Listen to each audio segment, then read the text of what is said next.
You know that feeling, right?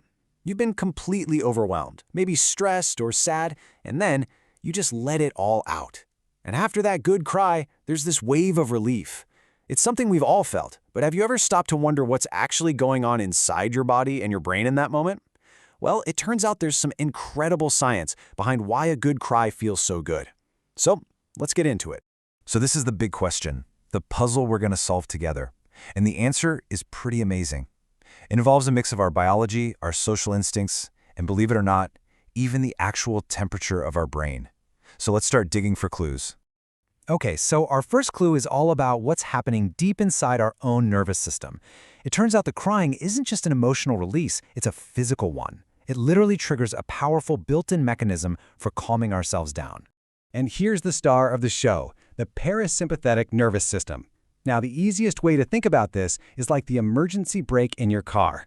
When you're stressed out, you're in that fight or flight mode, and your body is basically flooring the gas pedal. Well, this system is what hits the brakes, slowing everything down and bringing you back to a calm, steady state.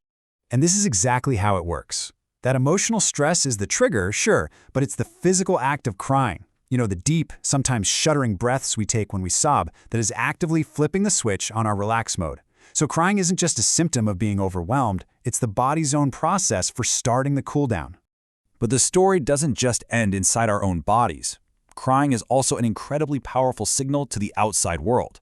For our next clue, we've got to look at how tears are one of the most basic ways we communicate with each other, often without ever having to say a single word. At its absolute core, this is the message. I mean, think about it. Long before we can talk, crying is how we signal that we're vulnerable and need support. It's this universal, nonverbal language that tells the people around us, hey, I'm struggling here and I could really use some comfort.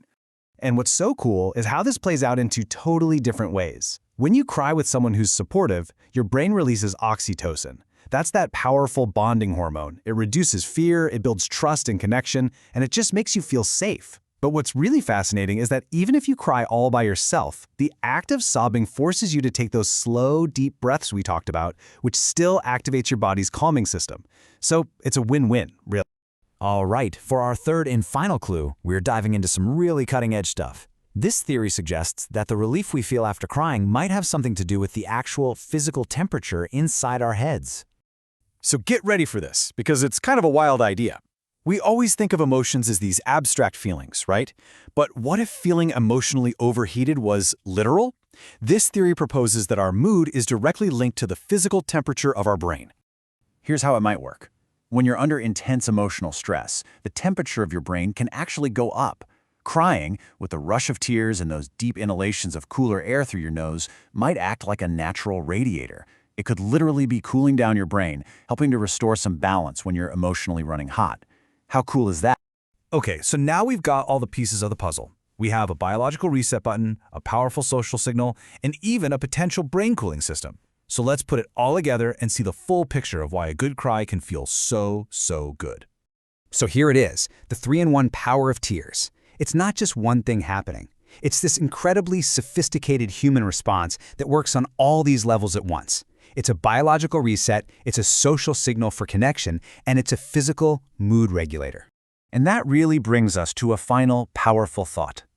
Crying is so often called a sign of weakness, but when you really look at the science, it seems a lot more like a highly evolved tool that we have for regulating ourselves and bonding with each other. So maybe the question we should be asking is this: what if tears aren't a weakness at all, but one of our most powerful and most human superpowers?